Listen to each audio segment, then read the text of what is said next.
کار دنیا چیه؟ سخت‌ترین کار دنیا اینه که صبح زود بیدار بشی، ولی همین صبح زود بیدار شدن زندگیت رو، جهانت رو تغییر میده.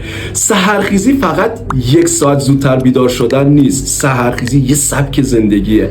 سحرخیزی درسته که سخته، اما نتایج فوق‌العاده‌ای رو بهتون هدیه میده. آیا آماده ای که سخت‌ترین عادت دنیا رو به بهترین، مهمترین، شیرین‌ترین، لذت بخشترین و راحت‌ترین عادت خودت تبدیل کنی؟ هر روز که داری دیرتر بیدار میشی، فرصت‌های طلایی زیادی رو داری از دست میدی.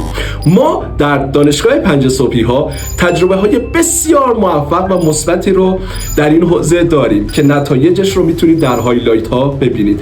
اگر شما هم دوست دارید در لایف های 5 صبح و گروه سحرخیزان نمونه ایران حضور داشته باشید، لطفا عدد 1 رو کامنت کنید.